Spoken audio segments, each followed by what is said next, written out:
Pemirsa, puluhan korban dugaan penipuan konser BTS dan paket wisata menggeruduk kantor travel di Jalan Jagir Sidoresmo, Wonokromo, Surabaya. Korban dugaan penipuan didominasi perempuan dan ARMY. Kerugian kasus dugaan penipuan just tip konser BTS disebut mencapai 400 hingga 500 juta rupiah.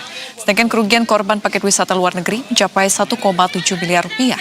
Perwakilan ARMY mengungkapkan bahwa mayoritas korban adalah anggota komunitas ARMY Surabaya. Namun sini berjalannya waktu, jaringan korban ternyata meluas ke wilayah lain. Diketahui tiket konser BTS yang dipesan para korban melalui just tip sangat beragam, mulai dari kategori platinum hingga VIP.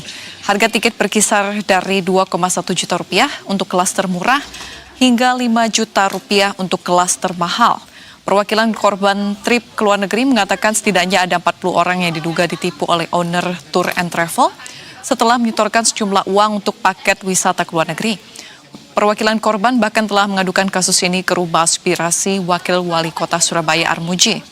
Menindaklanjuti kasus ini, Wali Kota Surabaya langsung melakukan inspeksi mendadak ke kantor Tour and Travel, namun tidak mendapat titik temu. Kurnia selaku owner mengaku bangkrut dan tidak memiliki uang. Para korban tetap mendesak pihak Tour and Travel untuk menandatangani surat pernyataan bermaterai yang berisi komitmen mengembalikan seluruh kerugian korban dalam jangka waktu paling lama 3 bulan. Ya, untuk awal teman-teman ini percaya kepada Mbak Kurnia Yulianti karena Mbak Kurnia ini adalah owner dari komunitas ARMY Surabaya 21, di mana itu komunitasnya termasuk besar di Surabaya. Nah, teman-teman ini percaya kepada beliau ini, akhirnya just tip untuk tiket konser dan trip ini dipercayakan kepada Mbak Kurnia. Nah, teman-teman ini sudah mulai menabung, ada yang nabung dari tahun 2022, 2023, ada yang pelunasan itu sekitar di Januari, Mei terakhir itu pelunasan. Ternyata tanggal 9 dan 11 Juni waktu war tiket dari tiket.com, timnya Mbak Kurnia Yulianti ini tidak mendapatkan tiket, hanya mendapatkan 15 tiket. Nah, tapi untuk proses refund seharusnya yang tidak mendapatkan tiket itu di-refund.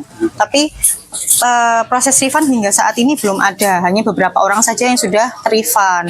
Total korban ada sekitar 40-an orang. Dari trip bulan Juni sampai Desember, ada yang lunas, ada yang DP, itu semuanya di-cancel kayak gitu loh. Yang paling parah itu ada yang trip ke Bangkok tanggal 19 Juni kalau nggak salah, itu ada di situ, dia udah di bandara, di-cancel di tempat. Itu terlalu bodoh kan maksud saya. Terus dia tadi dengan lugasnya bilang dananya udah nggak ada. Coba gimana? Dananya udah kosong, kita nggak bisa ngembaliin itu. Untuk memperbarui informasi, pemirsa sudah ada jurnalis Berita 1 Ahmad Ali.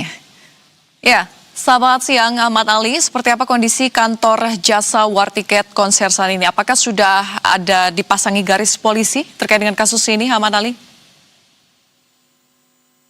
Baik, selamat siang Vini dan juga pemirsa, bisa saya gambarkan situasi terkini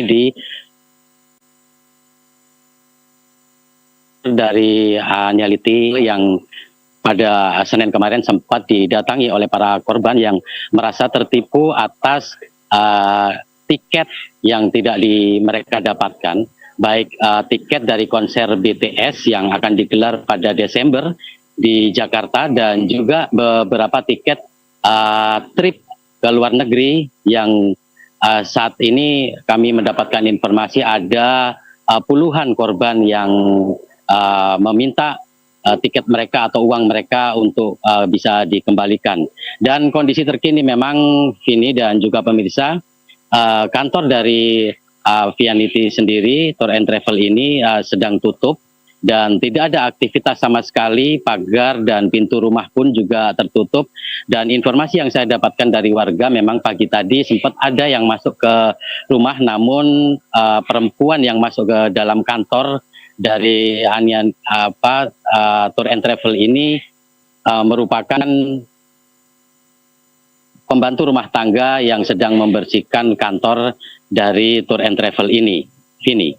Ya, Ahmad Ali, apakah ada korban penipuan tiket BTS yang masih berdatangan mungkin sejak pagi hingga tadi ke kantor jasa war tiket tersebut untuk mungkin meminta pertanggungjawaban atau seperti apa, Ahmad Ali?